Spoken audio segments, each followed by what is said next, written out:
I didn't even make you laugh this time. It was bad, Nope. bad. So, hello everyone. I hope you can hear me okay. I've been hitting buttons which I shouldn't have been hitting, and trying stuff out here tonight. But Barry, how are you? I'm all right. I'm not too bad. I can't complain. Well, I can complain, but hey, I'm not going to complain. Yeah, I'm not doing too bad. Thank you very much. Good to have you back in the seat next to me as well. After your little jollies. Yeah, my little jollies where I burnt myself to a crisp and couldn't walk for a couple of days. But I wasn't going to say anything. yes, which we won't mention.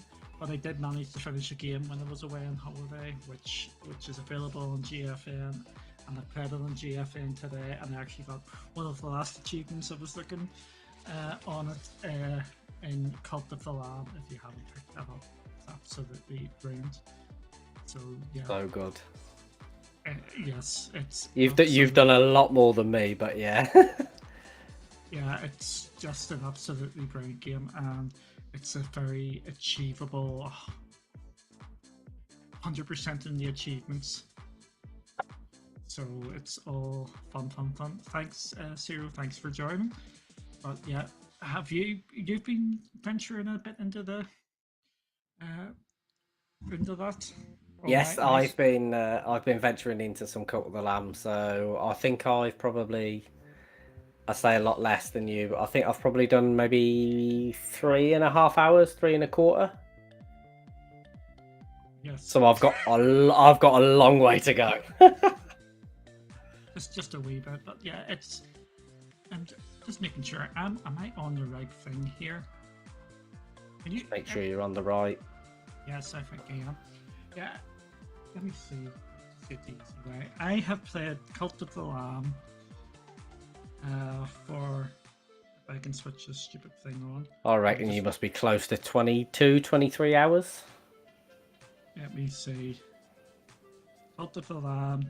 26 hours I've played it for, and I've completed it. I've went buck daft on it. I built my thing on. I've got a mass graveyard of killed followers, and no word of a lie, like the vast majority of my ones have died because of old age, not sacrifices.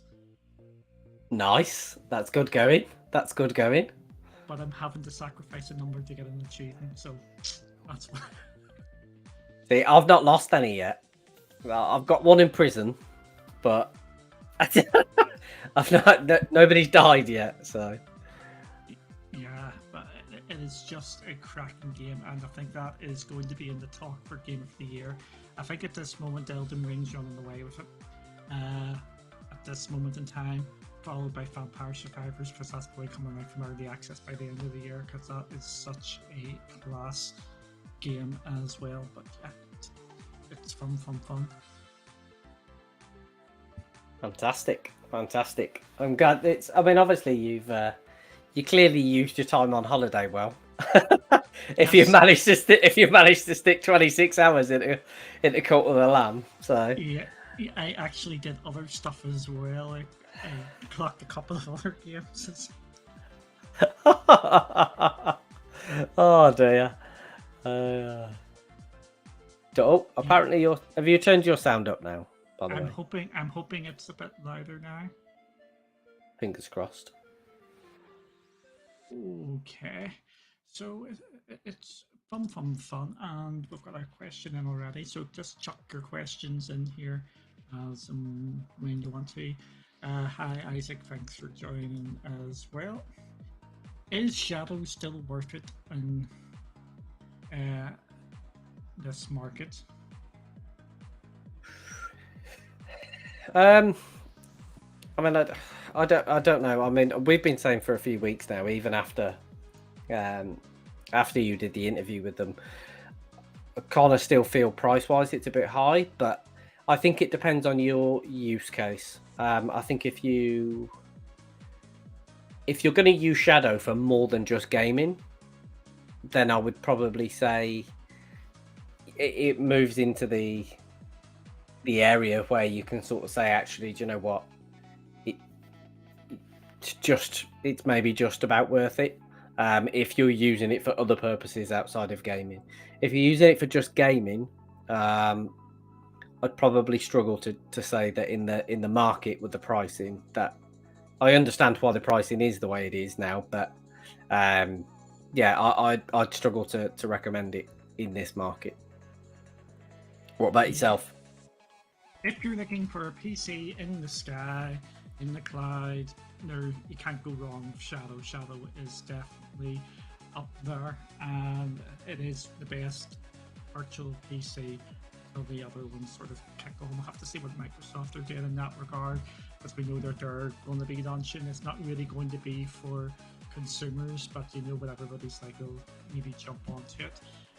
Yep. But again, if it's just for gaming, I would say you'd probably be better spent subscribing to Stadia, GFN 3080, and Game Pass for the roundabout the same. Well, probably be cheaper. Oh, thank you very much, Polaris. Ish. Yeah. Thank you for gifting the subscriptions there. You could subscribe to all three of them for about the same price as Shadow, and you'll basically be covered. And pay, I would say, even PlayStation Now. What? Possibly, actually. Possibly. Mix and match to get it, but if it's just for gaming, I would recommend against it. If you're going to use other stuff, then go for that. There we go. Just going to say again, thank you, Polaris, for doing for getting subs there. So yeah, that's flipping mad. It's all good stuff. Have you tried Arcade Paradise yet? No, I've not jumped into it yet, but do you know what? It does look like a lot of fun. It does look addictive. But I think Colm, thankfully, I think he's the first person I'm aware of that's actually jumped in to play it. So it's good to given obviously kind of Colm's feedback on a lot of other games that he's picked up, he's played, that sort of stuff. It's good to see him saying that, because then it kind of gives a real indication of actually it's good. It's not just the trailer or reading about it. There is actually something about it, which is awesome. Yep, I've seen that as well. I've had my eye on it, but I just got carried away with Cult of the Lamb. That's where I am with it. I'm definitely going to be picking that one up, because I seen the trailer for that absolutely ages ago, and I do like the look of it, and I do want to jump on board with that. Yeah, definitely. I think I'm outside of obviously work. I've kind of, it's been Cult of the Lamb, and I think from tomorrow onwards, it's probably F1 Manager, if I'm honest. So yeah, I'm looking forward to F1 Manager. I think I'm playing it shortly. I can like in chatting. She's about not. Because I've had my eye now for such a long time, and it just looks phenomenal, and I cannot wait to do that. Even with the stuff that's just going on today in the F1 world, they might have to push out a late patch to get Ricardo's contract. Yeah, quite possibly. Possibly some last minute change, but it's easy done, isn't it? Absolutely, it's should be easy enough. It's not like Football Manager where there'll be millions of contracts all over the go. It's just the one there. Yep. No, definitely. I'm really looking forward to it. I had a little bit of experience with it at Silverstone earlier in the year. Just a small amount and kind of seeing how it was kind of performing, playing, that sort of stuff. And it looked brilliant seeing it in person there. I just couldn't wait to get my hands on it properly and spend more than a glancing fleet with it, shall we say. Yeah, it is fun. I just can't. I can see people are already playing it here tonight as well. Some people are there to stream it now, and yeah, I'm just looking forward to getting my hands onto that. Yeah. Andrew Mamanos is here, and he is saying hello. Okay. Indeed. Evening. Clyde Validation. Yes, I'm going to come to you, but I'm just saying hi to Dominic. Thanks for joining in the chat as well. Before Evening, I go Dom. here. So, how fruitful is it for the channel for Duncan to continue bash Stadia with negative posts about missing games on his private Twitter account? Plus, Dead Island is coming to Stadia, and there's a follow-up to this. There's a way of telling the truth, just smearing it with negativity, like this post about 2K Golf. Yet again, and now I'm not coming to Stadia, but yesterday we got big AAA games announced. No, there was one AAA game announced yesterday. Can I ask a question? Yes. You know, do you know when Gamescom was on yesterday? Mm-hmm. Don't know if anybody missed it, but am I wrong, or did you tweet out that Dead Island was coming to Stadia? I did tweet that out. That would be a positive comment. Yes. My issue is if you have a look at Gamescom yesterday, there was dozens of game announcements, dozens. One game is coming to Stadia, and a DLC for Destiny 2, but that's on absolutely everything. We had announcements for Hogwarts, we had the PGA one, so we can say 2K is gone from Stadia for the time being. There's no beating around the bush. There is an absolute content drought for Stadia in the AAA space, and it's just so disappointing to see. And I'm not going to just go, yay, well done, you got one AAA game, which is coming next year. What about all the other ones in between times? Did we not count that? And do we not count the non-returning franchises? The game we were just talking about there, F1 Manager, that should be on Stadia, and it's coming out now. And then it's just really there. That's my thing on it. But I'm going to say this. Stadia seems... The last couple of weeks have just really cemented in my head where Stadia has been basically from the start. They're in love with the tech and they forget about the games. Absolutely cool feature. I think you guys must have covered it again when I was on holiday. The new streaming thing on Stadia. Absolutely class to see that. But give me the games to go with it. That's what it comes down to. I think for me, it's just. I'm going to be honest. I just think it's. I don't want to say it's symptomatic. I think it's just flatly where Stadia is. You know, in a week that we've had, you know, Saints Row dropped yesterday. Now, I could be missing it because I've not been on social media a huge amount, and I know that generally speaking, the reviews have kind of been pretty scathing for Saints Row. But no, nobody's talking about it. It's a game that's come and gone, and I've not seen like oodles and oodles of people going, do you know what, I've picked up Saints Row, I'm playing Saints Row. Do you know what, I don't think it's a... Do we want to see more? Yes. Is it symptomatic of where Stadia is right now that we've got Saints Row now, and you know we've got Dead Island coming in February next year? Yeah, I think and FIFA, yeah, absolutely. But I think it's whether people want to accept it, whether people don't want to accept it. I think fundamentally, I just think that's where Stadia is. That's Stadia's space. That's the way they, they're obviously continuing to kind of conduct it. And do you know what? If that's the way they want to do it, that's perfectly fine. That will suit a large percentage of gamers.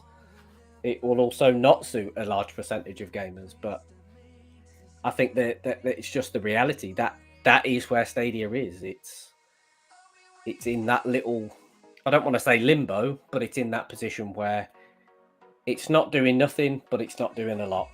It's just doing little bits.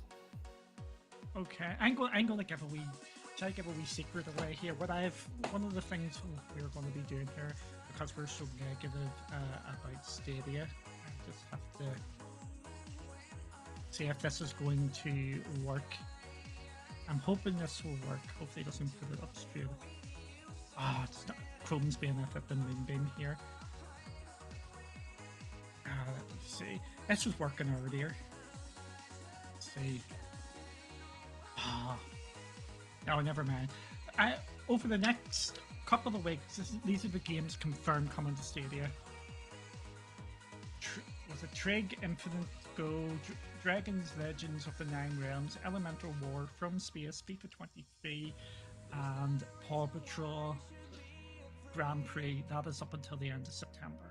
So that's the games coming to Stadia, along with the pro games coming as well. I had this all nice and designed and stuff. But yeah, Stadia is in a place where it's in the middle and not pleasing anybody.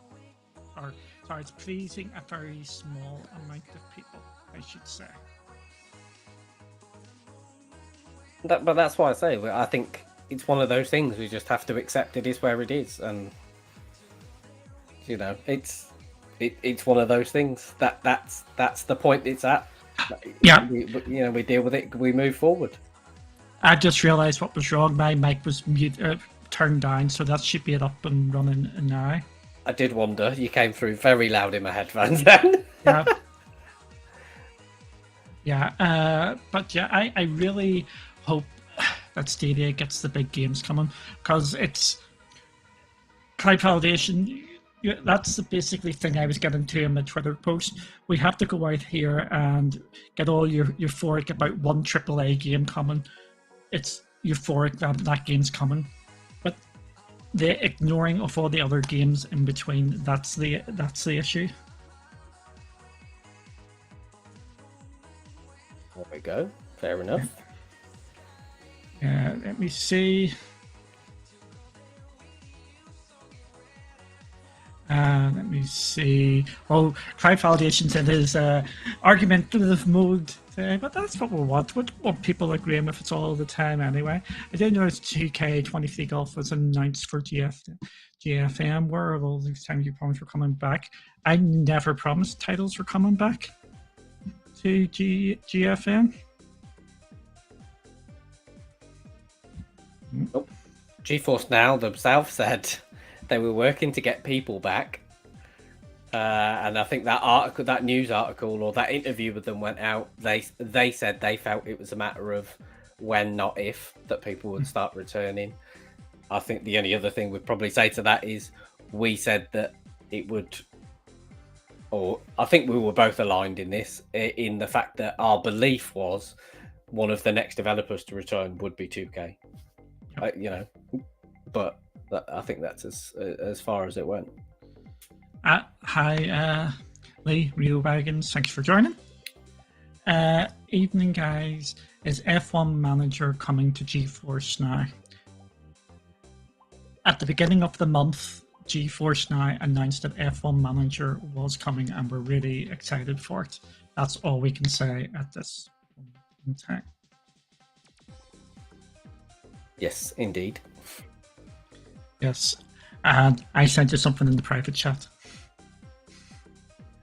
as well. Yes, you did. So, let me see. No need to dress up, like I said, or no need to dress it up.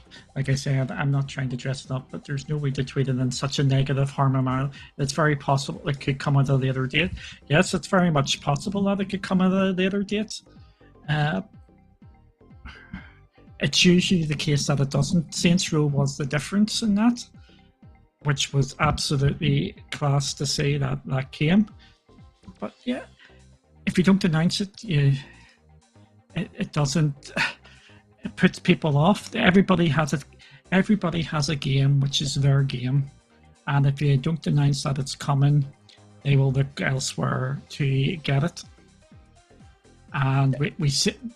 The example I go back for Stadia is the Stadia racing community, and that was a big, massive Discord. Had a big following, races every single week. The F1 didn't come back, Grid didn't come back. They moved elsewhere to play on other systems. There is still a small group of them, but that was a really vibrant sort of community which was building up, and they all moved away because the games did not come back and they announced that they weren't coming back. And that's the sort of thing. It's sowing the seeds. You put the seeds out there that the games are coming. It keeps people on board. Just exactly what happened last night with Dead Island being announced as coming to GFA or to Stadia. It got people really excited. That is why it matters to get the logos on there. Yeah, no, it does. Definitely. I pinged you back in the private chat, by the way, just so that you... Because I was going to say that, actually. I was going to mention that in the fact that... Oh, is that... If you pre-ordered it, you get access to it tomorrow. However, it's coming to Geforce now on the 30th. Yes. Okay, I must have missed that in the wee thing. So, actually, and we're allowed to say that, aren't we? Yes. Yeah. It was in the blog at the start of the month, the date that it was releasing. Yeah. Because there we go. The official release date is the 30th. Yeah. Yeah. So, I still think I'm going to be getting this week, and I think I'll go for it on deck. Got to do it. Anything I'm hoping actually is because I have pre-ordered it, but I pre-ordered it with Humble. Yep. Because I got my Humble Choice discount. I'm really hoping that the Humble pre-order counts as the pre-order so that it unlocks for the 25th and that I don't have to wait until Tuesday. Tuesday? Yeah, Tuesday. It's fun. I'm hoping what I've done, I've turned the music down a wee bit, and I've turned our mics up at both a bit here, so you should be seeing that now. So I'll apologise for that, and hopefully everybody can hear better now. I can now, although you've just sent me death. Yeah. But yeah, I'm really excited.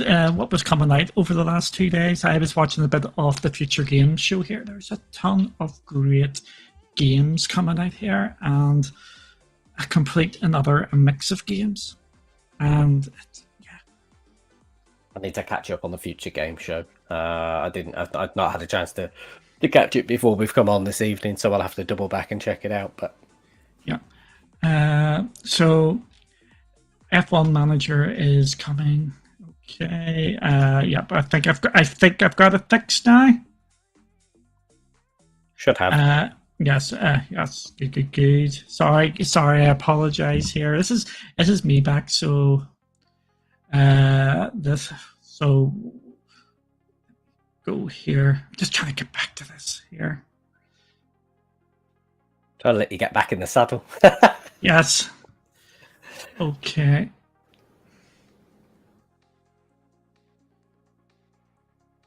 We'll just go back into this. Because this ties into something here. Is LibreOffice worth it on iOS without a controller? Yes. It's not quite a walking simulator. It's a bit more. It is from one side to the other, and you can die in it, so it's not a complete another walking simulator. yes, the game can be played without a controller, and 100% pick it up on the Apple Arcade. It is brilliant. It is going to Switch, it's going to PC, it's going to all the consoles as well. I really, really enjoyed it as a game. You need to, if you're playing on your phone, put your headset in or your and headphones in and play it. It is absolutely class. Okay, yeah, that's right. I haven't played it yet. So. Yes, I just realised I'm being stupid there. What you're going to see from CGX over the next couple of weeks, notice what I said there, CGX. Let's see, I'm still dropping stuff out here. Hey, you switched on. Hey, I said it. Holidays done you good, I tell you. Yeah. We are going to be covering the Apple conference in 2 weeks' time. So if you are a big Apple fan and you like watching the conferences, we will be live streaming the conference in 2 weeks' time. I'm hoping we're going to hear some more things out from Arcade. You're going to probably maybe see some more different stuff out from CGX. And people may know I've got a Steam Deck channel, or I did have a Steam Deck channel. It has now been rebranded as CGX Deck. And you may be seeing them sort of things. And we are going to be looking a bit more into mobile and other sort of devices as well, just to get more of the tech sort of stuff here. So we will be covering the Apple conference in 2 weeks' time on here. And you can see how excited I get about all the Apple stuff. Which will be wildly excited. You'll come away from that with a shopping list, I'm sure. Yeah, and the shopping list already includes the new iPhone. And this is what I'm actually, if you're into your tech, this is what I'm actually on now. I have upgraded my Mac here to the new Mac OS 13. And I've updated my iPhone to the new iOS. So I'm running dangerous here tonight. I'm on beta products all over the shop. I have to say it is running so well. My mobile phone is the camera. I have used the desk view on it as well. It is fantastic. I just need to get it all set up a bit better. I'm waiting for the official accessories to come out, but I think that's going to be amazing for us down the line for unboxings and things like that, because it actually, I don't know how to do it, but the camera is actually picking up below it, and it is absolutely phenomenal. And it's just nuts. As you can see, the camera is moving with me here. This is using the Apple stuff is just. Hey, look at you pushing the boundaries of the tech. Yeah, it's good. I mean, there's a couple of things you've shown me before we went live, actually, in terms of how it's been working and some of the the cool features that are in there, and it's pretty nifty. Yeah, it is. It's really fantastic. Everything was working bar my mic thing. It's not working here, but yeah, it's just you can switch off the lights and you take out the portrait. And take off center stage and stuff like that. Like I said, it is absolutely nuts how this is all going. I think we're going to be going down that sort of stuff down the line as we're going to get into a bit more into Android-y sort of stuff and iOS-y type stuff, just to break things up. Because what we're saying is people are enjoying that sort of stuff. But obviously we're still going to be doing cloud stuff on top of that. So are we going to get into what games aren't coming to Luna next and what games aren't coming to PS Plus Premium next? If you can show me a storefront where you can buy games on either of them platforms on the cloud, then yes, we can get into that. That is Stadia's biggest plus and its biggest weakness, because they've got a storefront, it just highlights the games which do and do not come. I think that just about says it. I mean, yeah. I mean, in fairness, Luna have been quiet, but yeah, Luna is very much a subscription-based service, so it is a different kettle of fish. But yeah, I think you've said all that you can really with that one. Yeah. Luna have really that's a bit that's underplaying, but Luna have done a lot more than 5 games, because at one stage they were ahead of Stadia by quite a bit with the Nerf reports we document that he made. Yeah, Luna are dragging their feet absolutely well. Like no one can deny that. Nope. they're on a very, very slow trajectory, I think. Much slower than probably anybody anticipated, in actual fact. Yeah, it's really annoying how slow they are going out there. But we do know that they are on an absolutely massive hiring spree, and this is the first time I've checked in a couple of weeks, and the hiring spree is still ongoing over at Amazon for people to work on Luna, and that's just Luna. That's not their gaming stuff. That's just Luna. So yeah, I think they nearly Zero Games for me is nearly finished. Adam Wolf announced Dublin Stadia will play here anymore. Gaming is about the games. Happy. Duncan and Barry, next week we'll get more info on the coming games owned by Disney at the Disney Marvel Showcase. Do you think Disney is all in for cloud gaming, and will Stadia get any day and date releases? I think from Stadia, I don't think so.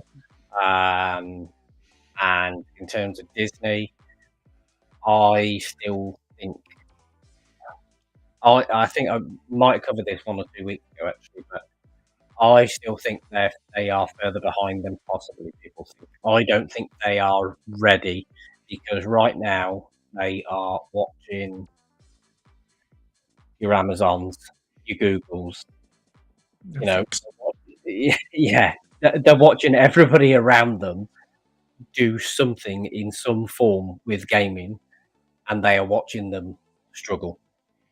It's hard. The games industry is not a easy industry to be in. It's competitive. It's cutthroat. It's brutal. Even down to you can pour your blood, sweat, and tears into the development of a game. You can release it, and in a matter of minutes, it's trashed because people will review it and all sorts of stuff, and it's gone. I still feel like Disney will be happy to license and patent and collect money from skins and monetization and kind of sign off on games being released by developers that can be trusted to bring those creations to life properly. So obviously in that respect, we'll see that. In terms of Disney doing anything in cloud, I still think you are probably 18 to 24 months off, at least. And even at that, I still think that's 18 to 24 months where they are doing market research, understanding what's needed, and seeing where everybody else goes, alters, what happens in the market.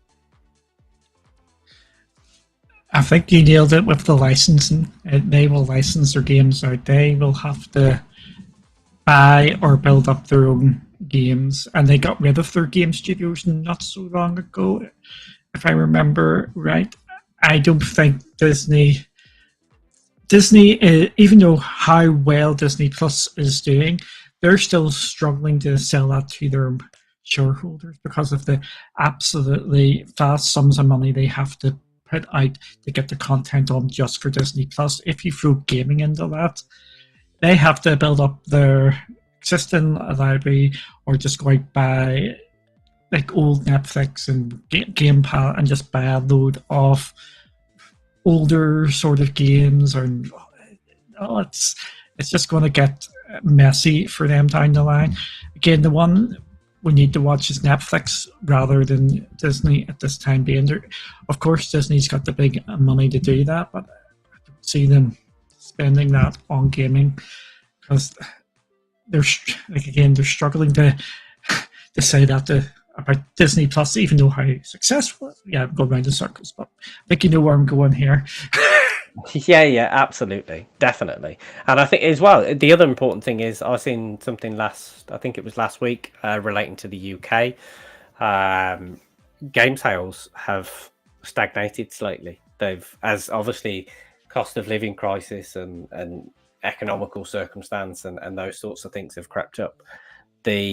What we were seeing kind of during the pandemic, where there was an uptake in gaming, it's starting to see it falter and kind of drop off a little. Yeah, it's just the investment in bringing all these games in. I would be more confident in saying Apple will have something more about games than Disney, because they haven't really started yet, and we're just seeing the start of that. And back in the Apple sort of talk there, licensing just makes sense because they've got all the characters. They've got the Marvel. We're seeing that with 2K, with Marvel, whatever it's called, the XCOM game with that, and licensing all them stuff. The Star Wars deals with Ubisoft and all the different. That's easy money for them. Just pay us money. Don't have to worry about developing. Absolutely. Yeah. Let me go. Let me see. What was that on? That was the Disney. Yeah, that was the Disney one. I think, unless I've missed it, I think the next question is Calm. Okay. I think it's the one asking about GFN Discord, which is that one. Oh, yeah. Yeah, sorry. I realised I'm letting you scroll up and down the list. I could have just clicked it.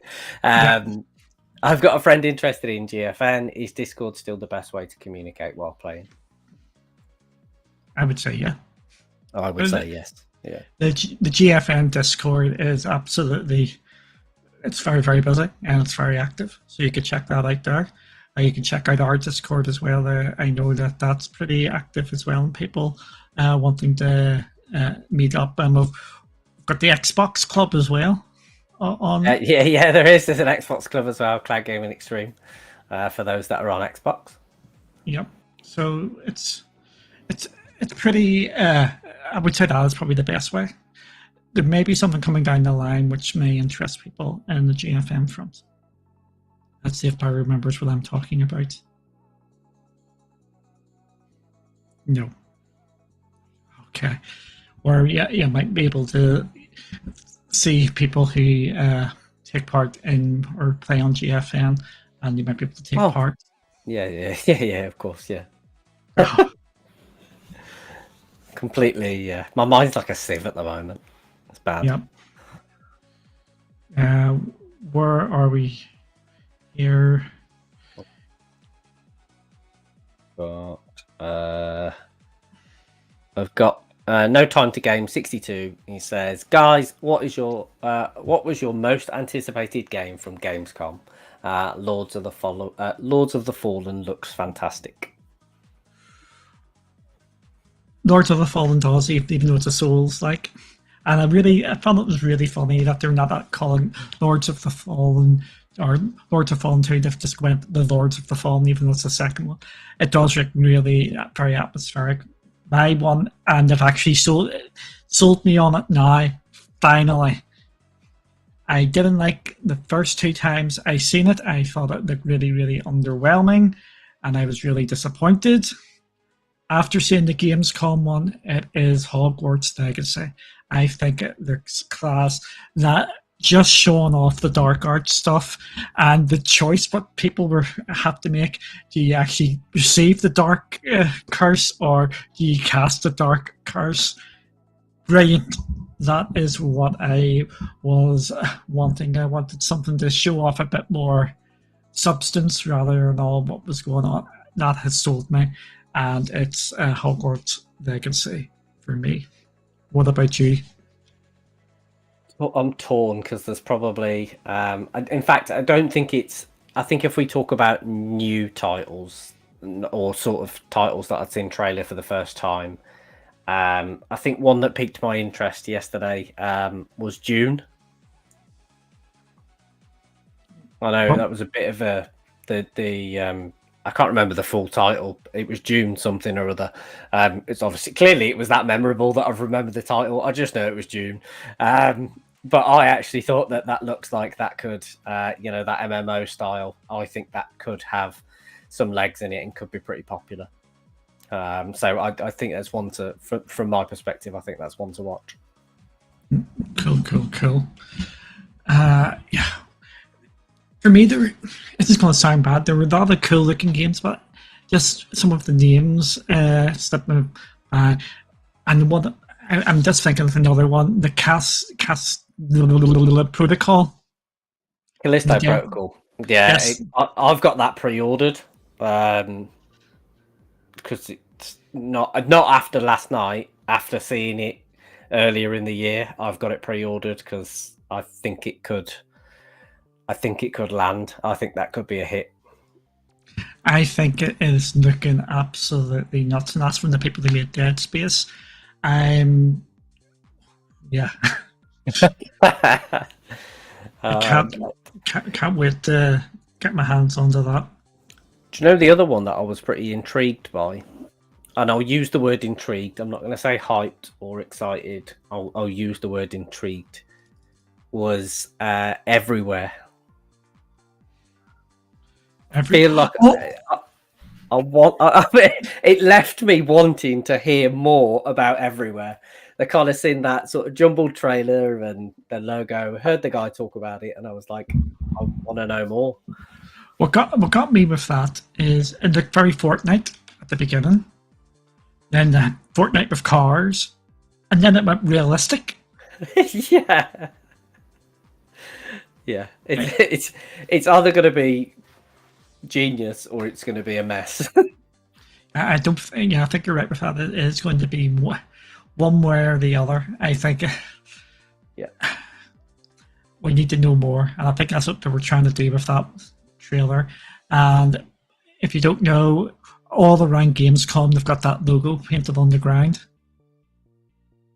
You get people interested in it.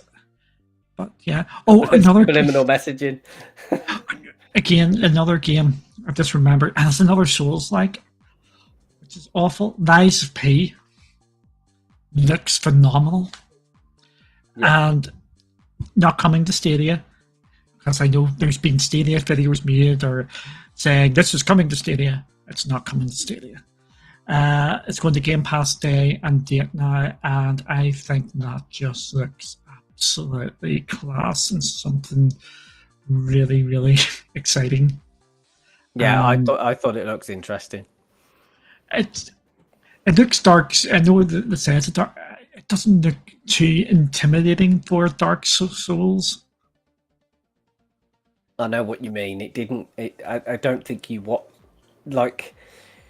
weren't watching it and then kind of filled with dread at the oh god, how am I going to pick that up, and how am I going to pick it up? How am I going to play it? It didn't leave that impression. It kind of seemed to give a yes, it's Dark Soulsy. It's kind of that nature of it, but it still had an appeal or an allure to it that sort of said it might be one to try, maybe if it's not your standard genre. Mm-hmm. Oh, and another one. I've already talked about it, but it's got me really wanting to try it out again. And I've downloaded it on my PlayStation because I'm daft. I think I'll be playing JFN as well, and that's Destiny. And the new Destiny expansion just looks class, and the Destiny Sea of Thieves season just looks absolutely nuts. And it's just want more of that sort of stuff. It's fun. Oh, for people who don't know, go claim your stuff on the Epic Games Store because you get the 30th edition, 30th anniversary edition, and it's cross progression. So you'll have that. So if you download it, link up your Epic Games account, you'll have that 30th edition stuff for free across all your different Destiny accounts. So go do that. There's your piece of advice there if you haven't claimed it on the Epic Games Store. Brilliant. It's what you want. Yep. Cool. How are my feet? They are still red, but I can walk. Shocking. Shocking. Yeah, we don't want to talk about bright red feet and swole the whole way out. It was awesome. Oh dear. I can't. I'm not going to say anything. I'm not going to say a word. Yeah. The day I went up the volcano, or the first day we went up the volcano, I had to take painkillers. It was that bad. I could not walk anything. I was whole. It was nuts, but it was absolutely class. It's crazy. It is crazy. And I have to ask. Oh, I have to say actually, I know the Q&A is normally people in the chat asking us questions, but I have to ask because I've seen Cowboy's comment that he's bought the InZone M9 monitor. Mm-hmm. I'd just be super intrigued to if you can drop us a comment and let us know what his feedback on what that is, because Sony have kind of done a lot with their InZone stuff from headset perspective, from monitor perspective, or screen perspective, that sort of stuff. I'd just be super interested to hear what your experience has been like with it. Yeah, I think this is a brilliant question. You can answer it first. And NJ, absolutely brilliant question. Beyond expansion, what do you think the most crucial need for Amazon Luna is at the moment? Oh, I think I'm going to turn that wee moving thing off. It's very, very sensitive. it's doing your nut in, isn't it? Yep. I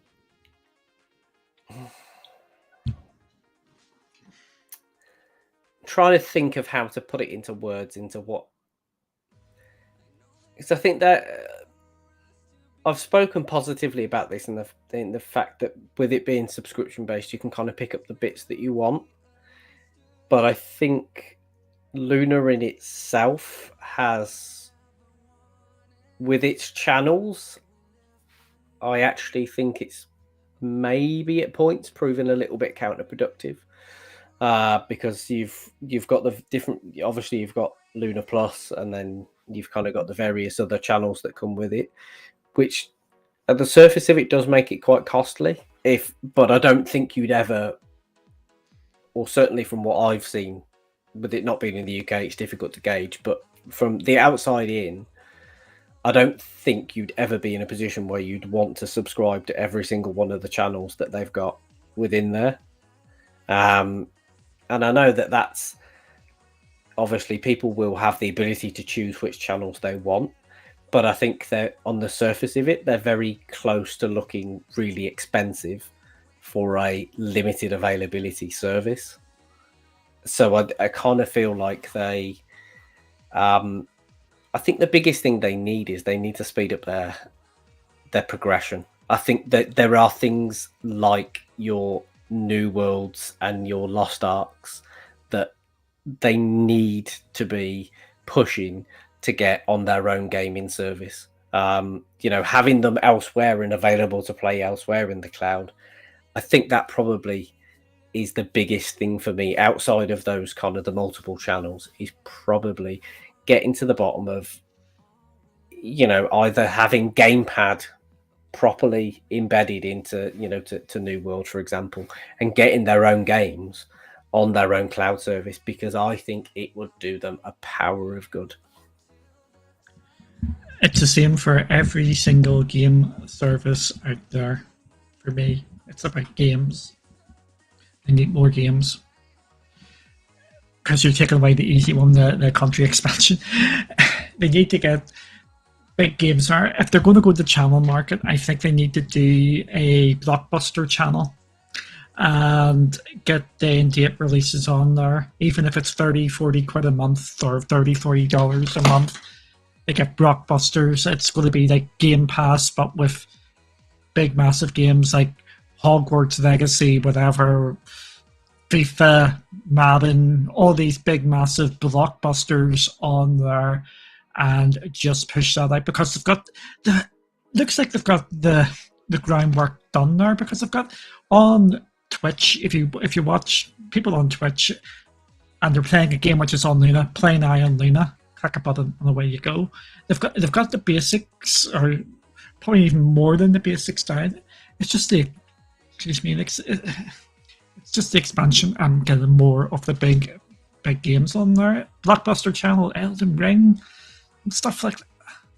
Would people sign up for £30 a month to get these big games? I think people would, if it was blockbuster after blockbuster, rather than having lots of wee smaller channels.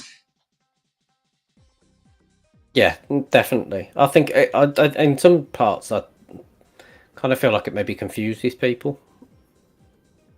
Yeah, but you know, just go for pure sub. I have updated to the new iOS 16 to get this, and I'm on or Mac OS 13 because they're hand in hand.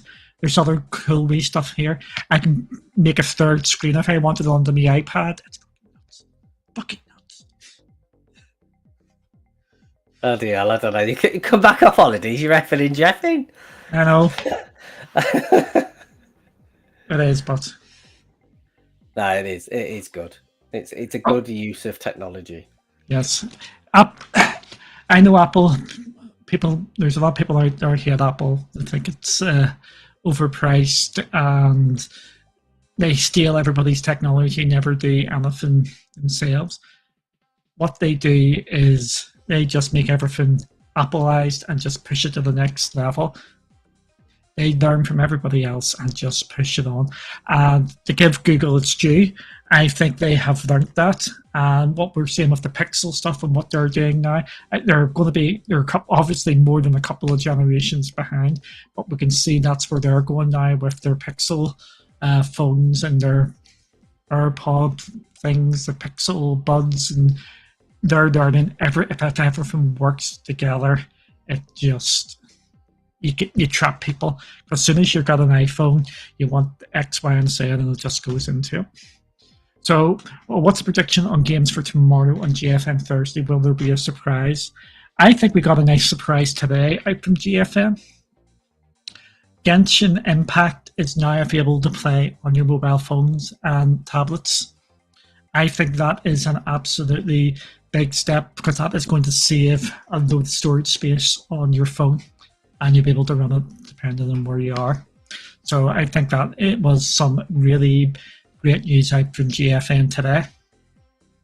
Yeah, definitely. I think it's difficult because obviously with GFN Thursday being kind of the release schedule, I think there'll be a lot of, to a degree, there'll be some focus on Saints Row being the big game for the week. But of course, it's already available. Because obviously I think it was available on the service yesterday, late last night, very early hours of the morning. It's available, so I think that'll be the limelight. I think for this week is the fact that's there and it's available to play on the service.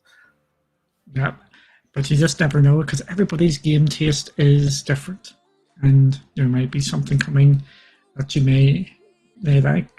But I think GFN are pretty stacked up here.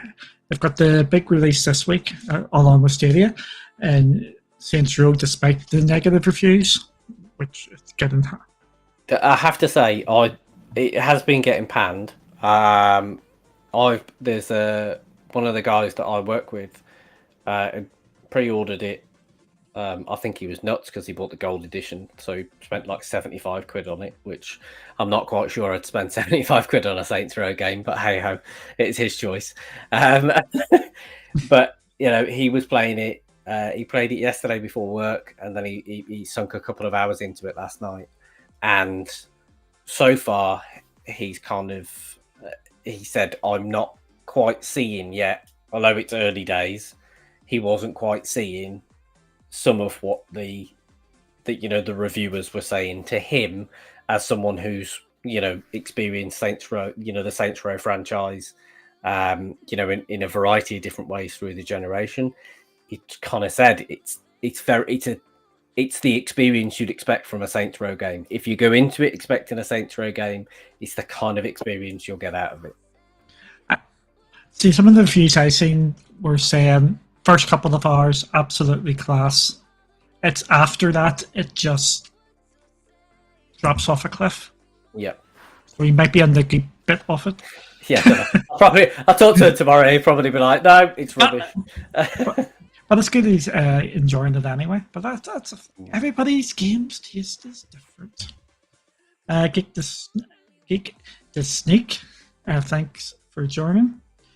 Happy has got a positive outlook in Stadia. He's shocked at how it runs right now. It did not like that in the last 2 years. Stadia has always worked. I'm going to be honest. Stadia, when I first got it, worked phenomenally well. And as the years have went on, the time has went on, it has deteriorated the longer I have actually used it.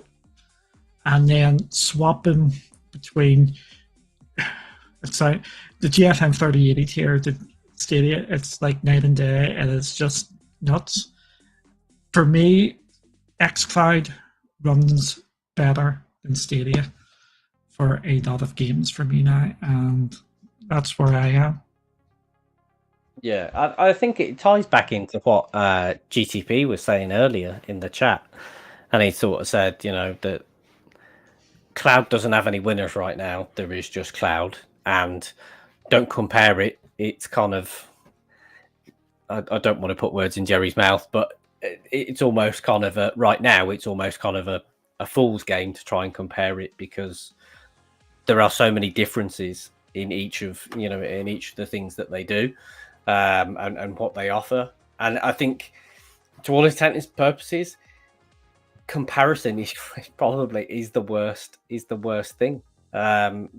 You touched just then on your experience with the 3080 and going back to Stadia. It doesn't take a genius to work out that if you play that and then go back and look at Stadia, you're going to see a difference. That's where maybe the paying heed to that and trying not to compare too much actually comes to the forefront, because I think I'm in a very similar camp to yourself. My performance on Stadia dropped off. Now I've got blisteringly fast internet. I don't have an issue with any of the other sort of cloud gaming services or or anything like that, or video streaming and anything of that nature. But personally, I noticed a difference in the, not just from a comparison perspective, there was a clear point and a clear shift where I started to notice a degradation in the quality. But yeah, I'll let you into a little secret here. We were going to put a video out. I'm not going to, and just to showcase some Stadia performance. I think you remember what I'm talking about now. Yes. We decided not to release it because I think people think we were just going to be slamming Stadia for the sake of slamming Stadia. Yeah. People's performance in Stadia used to be the gold standard for me for the streaming. It was above everybody else. And for me, it has been on a decline while the others are on the up. I don't know what it is. Some people, Happy's is running better, which is absolutely great to see. But it's some of the stuff that's just happening when I'm playing some games now. Before, I didn't think I was playing in the cloud on Stadia, but sometimes when I'm playing some games on Stadia now, it definitely feels like I'm playing in the cloud, which isn't a great sort of experience. And that is the issue with cloud gaming. Everybody's experience is different. 100%. 100%. Shall I go to the other? I'm glad you've clicked it. That's exactly what I was about to click. The answer to this is yes and no. for the 2 part, is keyboard and mouse coming soon? Yeah, well, you can start to see, you can narrow things down, keyboard and mouse support, and that lies into the second part of that. It will not be on all games, it's going to be on some of the games. Believe it or not, keyboard and mouse support is already in some xCloud games. It's for stupid stuff, like putting your name in, and if there's any text you need to put in. But it won't be supported in all games because just won't be, because there'll be issues regarding, what's the word, cheating? Not cheating's the wrong word, competitiveness, and things like that. Yeah, no, I think that covers that one pretty well. Barry and Duncan, what was the good, the bad, and the ugly at Gamescom opening night?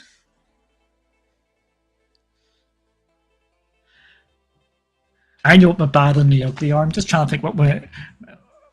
There's a couple of highlights for me.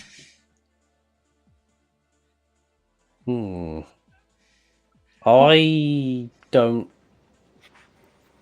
I'll start it off then. I don't know. The good for me is a very, very simple one, Hogwarts Legacy. That was absolutely good for me. The bad was the car. What the hell was the car doing there? Just completely random. And the ugly, there was actually 2 things I was thinking for the ugly. It was either the awards they were giving out, just totally. The most anticipated PlayStation game was Lies of P, which is a Game Pass game. It's not God of War Ragnarok, which is coming out. Like, how was God of War not the most anticipated? And the Xbox, they were just random awards given out to random sort of games. Or the other ugly was the Kojima podcast. I don't understand. I think that's just Jeff's love of Kojima, and that's the only reason why he was there. Yeah, he does like to get a good tie-in with Kojima whenever he does something, whether it's Game Awards or or Summer Game Fest, whatever it is. Do you know what? I don't know. One of my highlights, I probably shouldn't say, but I'm going to say it anyway. I really like the look of that, the DualSense Edge. Oh yes, I like the look of that as well. Yeah. I find it difficult probably to say the bad and the ugly, other than maybe some of the. I don't know if it was just me, and people in the chat might disagree. Duncan, you might disagree, but I felt like we've seen a different Jeff Keighley to what we do at Summer Game Fest and the Gaming Awards. And I know the Gaming Awards is obviously a prestigious event, but I don't know. I felt like it was a different Jeff Keighley yesterday. I don't think he was as slick as normal. And I don't know, there were parts of it felt almost a little bit, dare I say it, cheesy. I think a part of the problem was, I think, because it was actually based over here in Europe, we're not. I know us over here in the UK, and I know over in the continent, we're not so likely to just clap for the sake of clapping. And I think that may have put him off, because if you go back and watch it again, there was moments where he was wanting people to clap, where you can know there was meant to be, and there was dead silence. Yeah, and that was the thing. I think there was a couple of bits as well where it was kind of like, I remember him going, oh, who's excited for this? Like, it was just like a really lukewarm reception. I was like, oh, okay, that's a bit flat. And I think that's probably. I'm gonna double that up as my bad and my ugly, and I'll go with the DualSense Edge as the good. Okay, I'm going to ask you a question here. We've got one here. I haven't a clue, so we admit when we don't have clues, and we will investigate. Where's US server shutdown? I think that's one we're going to have to check out and maybe come back on. Obviously, I've not seen anything on it. We'll go here. Project Magnum. It's now called the First Ascent. Anthony's making a look at that. Zero is like forspoken, but issues about the dialogue. Embark, Studios Next Project. The final success, very interesting to cloud validation. How often do you play Call of Duty? How often do I play Call of Duty? Yes. Well, I actually snagged a bargain last week whilst you were on holiday. I picked up Call of Duty Vanguard, and I know people are going to be like, if the Activision acquisition goes through, it's going to be on Game Pass. But I picked up Call of Duty Vanguard for the PS5 for £9.95. It was a glitch on a website, but do you know what? I don't care. That was a bargain for that. Even if I literally play the campaign and don't touch it. I honestly can't remember the last time I played Call of Duty. When it goes to Game Pass, I will be playing it. I just can't justify it because I used to be one of them people who used to get FIFA, Call of Duty, and maybe a couple of other games every so often. Back in we'll go back how long ago that was. Proper Modern Warfare 2 sort of era, Xbox 360 sort of stuff, where family life and all that sort of stuff, less time to play. But now I'm just all over the show. But I will be playing more Call of Duty campaigns when you go to Game Pass. Kelly has got Natasha playing The Cult of the Lamb. Yes. Cool. There'll be many sacrifices there. What do you think about the $6 million Sony lawsuit? I think it's going to get laughed out of court, to be completely honest with you. For people who don't know, that is a court case where over here in the UK, where trying to think of the correct term. There's a class action suit going on against PlayStation. Yeah. Basically saying that they've been doing customers out from money because Sony has been taking a 30% cut and they think it should be lower. So they're trying to get that money back. I don't think it's going to get too far. Yeah, I wanted to succeed. Yes, I did, because I probably get a fair bit of money out from it. But I don't think it will. And if it does succeed, that is going to cause shockwaves throughout the whole industry, because PlayStation would likely then have to change their cut. It would strengthen Epic's hand in their court cases against Apple and all that. It will have a massive effect if it works. I don't think it's going to get too far. Yeah, I'm not sure how far the legs that it's got in it. I mean, fair play for fair play for challenging the status quo. I kind of and kind of do something about it. But yeah, I think it's. I mean, put it this way: it'd be good for gamers if it happens. If something positive comes of it, the people who will win technically will be gamers. I think it, in essence, because it will have an impact. Yeah, there is a possibility it could increase prices. Because I think they'd struggle to justify that because they're feeling the heat for that at the minute anyway. Yeah, I think it'll be very, very interesting. Question: I can't wait to see Beyond Good and Evil 2 at the Ubisoft event. I seen something about that a couple of weeks ago. It's meant to be completely and utterly rough as hell. Anything you want to see or hope to see? I think everybody knows, or a lot of people know what I want to see. Well, you want to see Assassin's Creed? Yep, I want to see the new Assassin's Creed. Not the standalone. I want to see the Infinity. I can't say Infinity word.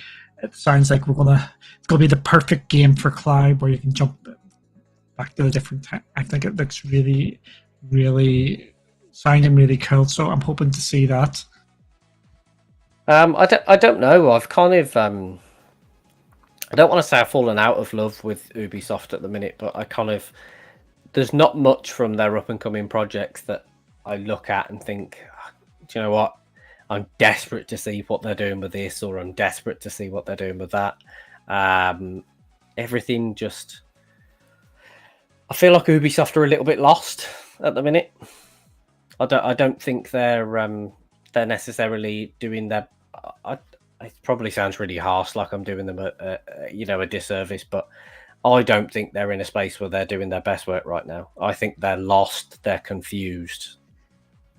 I'm just going to bring this up because that sort of leans into it. Is Skull and Bones another failure for Ubisoft? How many more can they withstand with it? Because Skull and Bones is a disaster, and it is going to bomb. That it's Sea of Thieves without the fun bits of Sea of Thieves. It just looks a mess, and it looks a free-to-play game, which it isn't.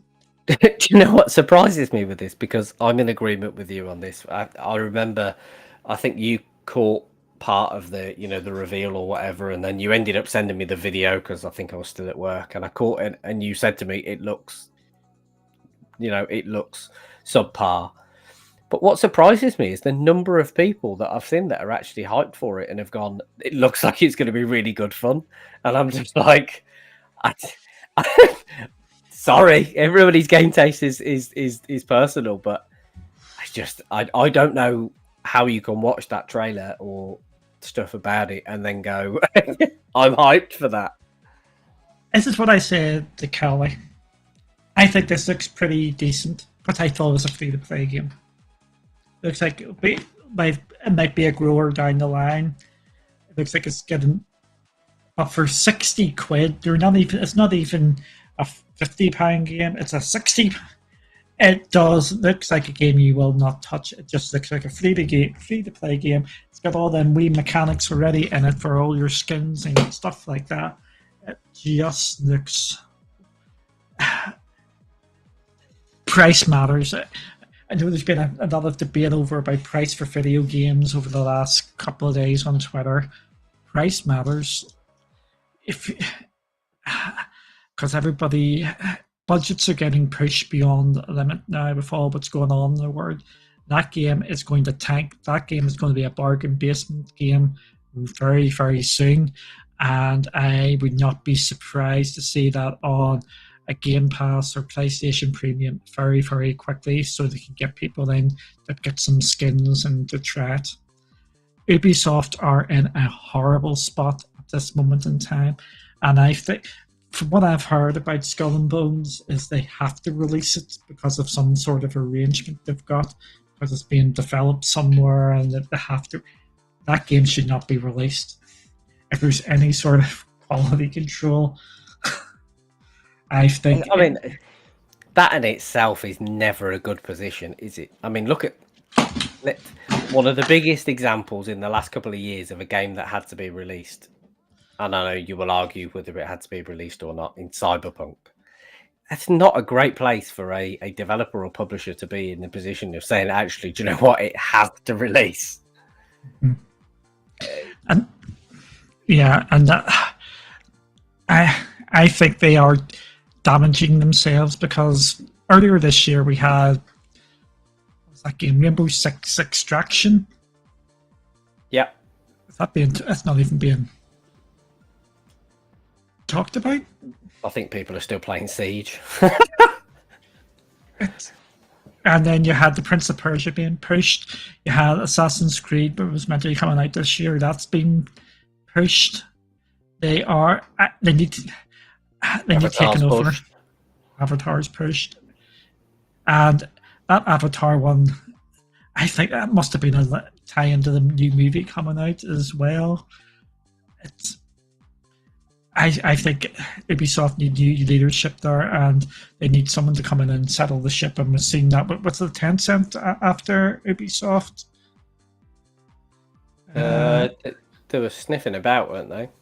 Yeah. I think Ubisoft needs something.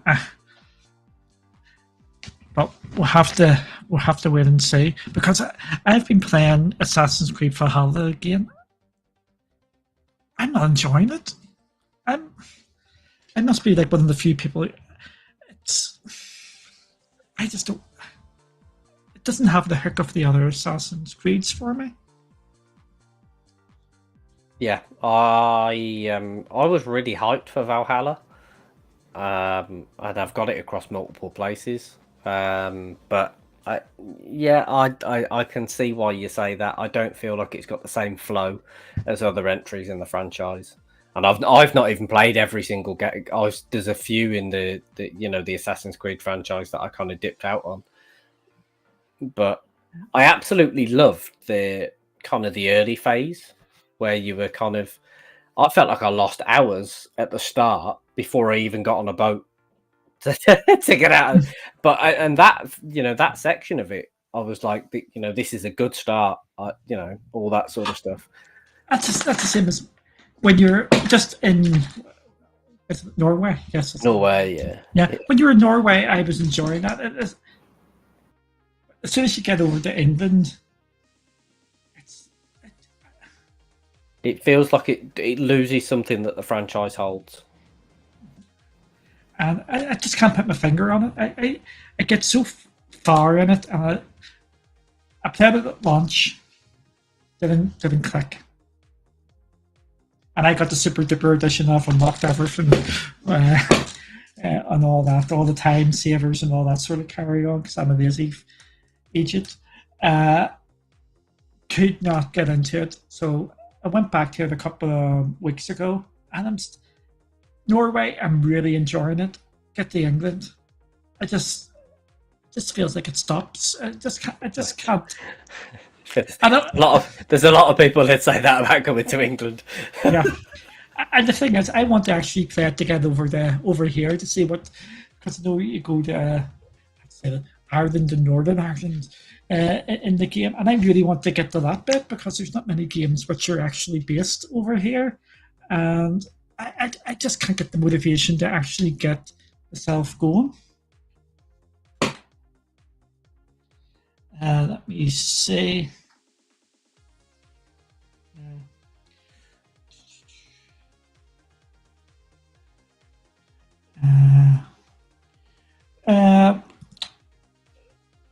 Columns tried Genshin.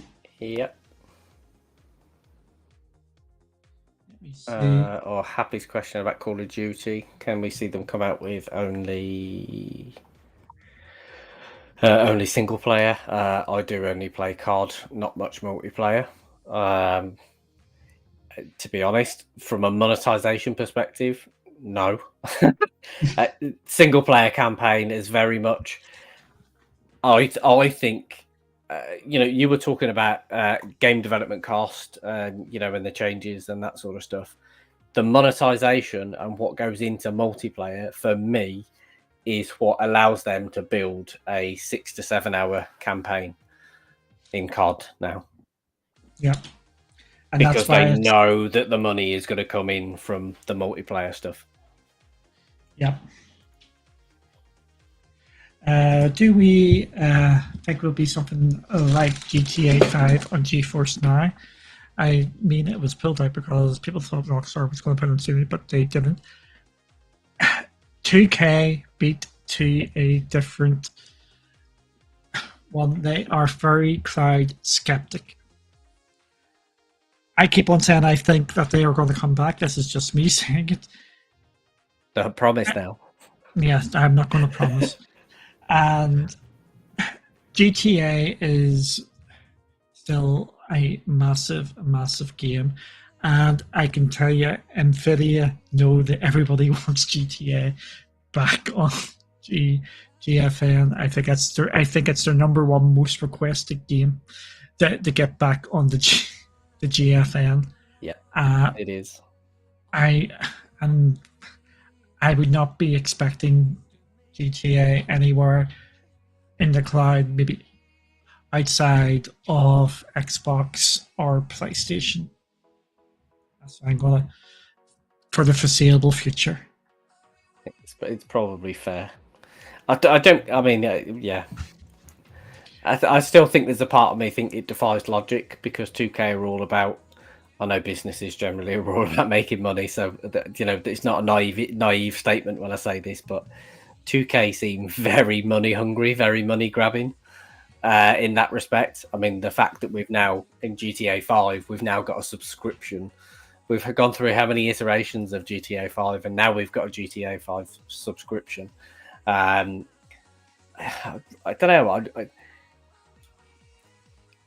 The frustrating element of me thinks to myself, well, actually, how many people we've seen games get an uplift when they go onto a service like GFN, where the player count gets an uplift because it becomes available. And I think with GTA 5, it would be the case.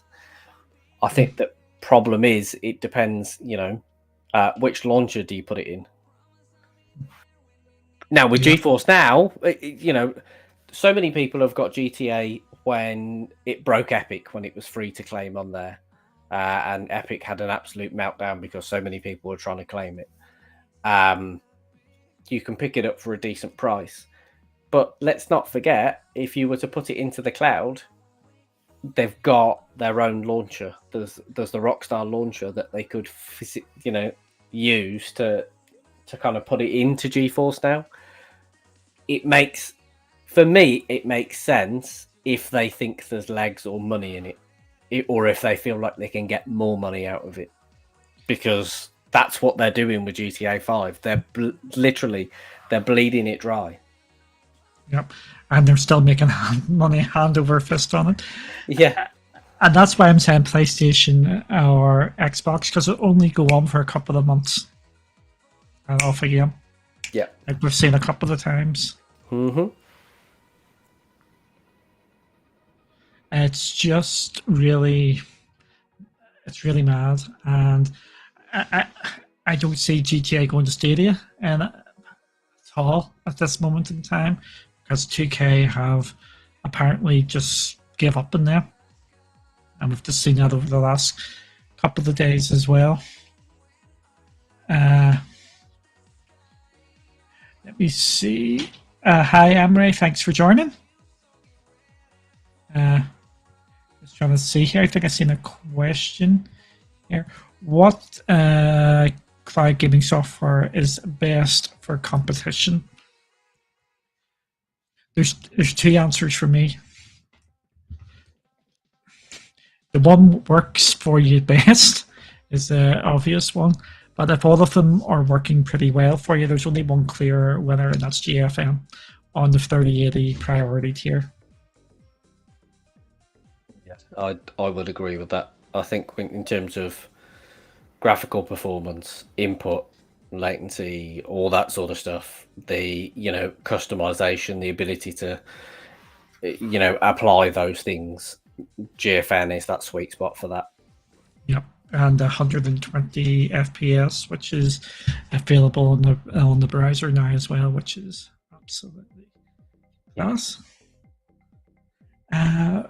Next one is what did you think of Hideo Kojima's this podcast at Gamescom? I thought it was awful. I thought he was just put in just because Jeff Keighley has something for him. Nothing more to add? No, I've got nothing more to add on that. Yes.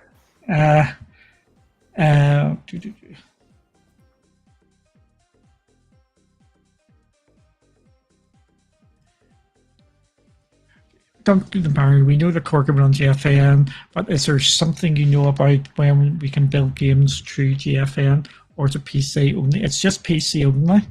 However, there is a new SDK out there, and I really should be doing something about this. And there was some talks as well. GFN are pushing stuff on behind the scenes, which people don't really know about, and I should really be talking about a bit more. But I'm too lazy to do that. Basically, they are setting up a system where you can develop games on GFN, but you have to be a developer and get a developer's thing. They made the SDK into it, so it's even easier to add games on the GFN or get the GFN ready. It's stuff like that. There is game testing on Geforce now, which is like on live, like where if you are a game dev, you can watch everybody's play session at the same time while they're playing your game. Where it is absolutely phenomenal the way they're doing it. It is so cool. Again, I really should talk about that. It's basically, for people who know on live, it's like the arena. It has like things on everybody's window up there, and you can click into the windows to see what they're doing. It looks so cool, and I really hope they're going to push that out. So if I'm playing a game on GFN and you want to watch me, you can click onto something and you can watch me play on GFN. That's what I hope will come from that. Why did Rockstar pull out of Stadia? I'm gonna say that it's just cash. Yeah.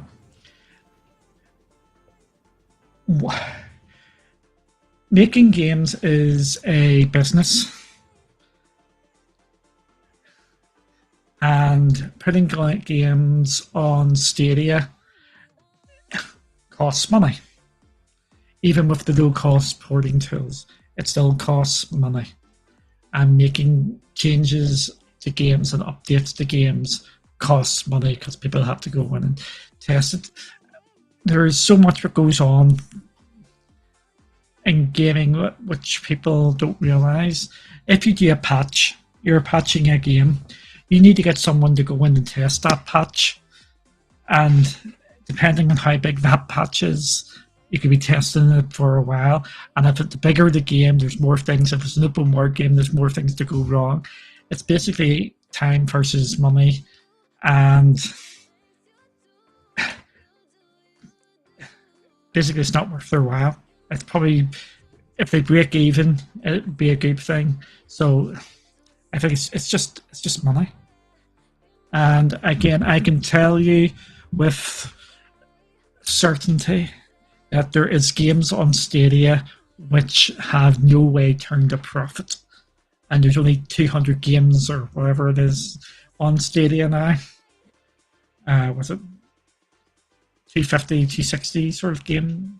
Ish, yeah. Yep. There or thereabouts. There's games in Stadia which have not turned a profit, and there's YouTube channels have made more money talking about Stadia than they have made in turnover. Some of these games, and it's just, that's the sort of world we're living in. People need to make money. Yep, it makes the world go round, as they say. Yep, and the bigger the game, more money they need to make it worthwhile. And 2K games are massive sort of games, big AAA games, so they need more money. Even though it's easier to do, there's still heavy lifting and stuff to do. So they need to know that they're going to make a profit and make a decent profit for them to put their games on. Because it isn't just the initial money, it's the long term. So if they have to do patches, they need to know they're going to have. It's basically that's all money. It's always down to money. Certainly is. I think we shall leave that there. There we go. Look, I can tell you're back. We've gone for an hour and a half. What's that supposed to mean? Dear. I'm joking. I'm taking the mick. It's good to have you back, really. Yeah. But thank you all for joining us, and we will see you again soon. Yes, we will indeed. And yeah, keep your maybe keep the eyes peeled for some changes. Yes, there is going to be some interesting changes down the line, so keep an eyes peeled, and we will see you all again soon. Indeed. Catch you later, guys. Bye. Bye.